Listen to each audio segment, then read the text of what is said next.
séance à la maison. Aujourd'hui, on va voir corde à sauter et HSPU. HSPU, vous verrez pour ceux qui ne connaissent pas les mouvements.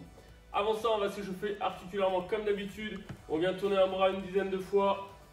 Le deuxième, une dizaine de fois. On tourne les poignets pour venir chauffer. On descend, on ouvre genou et on passe sur un pied sur l'autre. Ensuite, au niveau du warm-up, on partira sur la position arc pour renforcer toute la chaîne thoracique au niveau lombaire. Démonstration de la part de Geoffrey. On rentre la tête, pieds joints derrière, on serre abdos, on serre fessiers, on vient relever le buste, les cuisses. Et on maintient la position statique. Deuxième mouvement, HSPU au sol.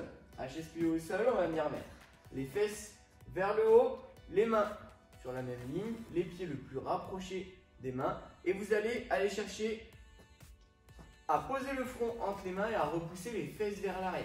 Donc là, c'est pas repousser la tête et les épaules vers l'avant, c'est vraiment pousser les fesses vers l'arrière. Vous aurez 5 répétitions à faire. Donc 30 secondes arc, 5 répétitions. 4 tours. À vous. Ensuite, au niveau du skill, on partira sur des DU ou des simples, donc corde à sauter. Ceux qui gèrent les simples, on part sur des simples. Ceux qui n'ont jamais fait de corde à sauter, on va essayer de réussir nos premiers mouvements. Et ensuite, si vous êtes à l'aise, travaille sur des double under ou travaille sur des triple under pour ceux qui sont à l'aise sur les deux. Donc voilà, double under, un saut, on passe 2 fois la corde sous les pieds. Ok? HSPU, on va venir faire le travail. Pour les personnes qui ont du mal un petit peu au niveau des épaules, on restera sur des HSPU au sol. Pour les personnes qui ont l'habitude de travailler ce mouvement-là, on viendra se mettre contre le mur. L'objectif étant de descendre et de remonter.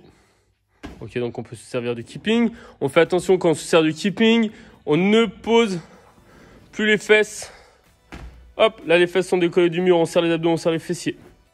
On descend, on remonte. On fera HSPU 3 séries de 8 répétitions. Si on est à l'aise, on partira sur 5 séries de 8 répétitions. C'est parti pour le WOD.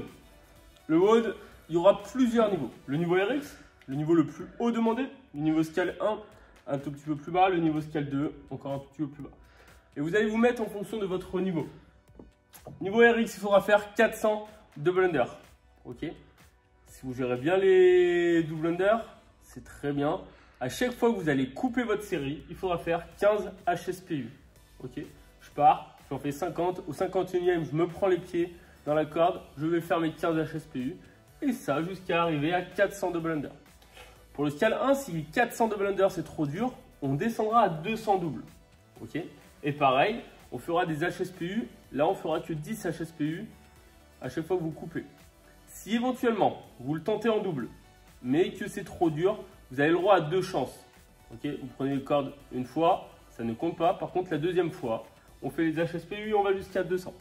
Sur le scale 3, vous ne savez pas faire les doubles et c'est trop dur pour tester le scale 1 ou le RX. On restera sur des simples et on fera 8 tours de 50 simples, 10 HSPU. Ok, les 8 tours, 50 simples, 8 HSPU. Bon, à tous.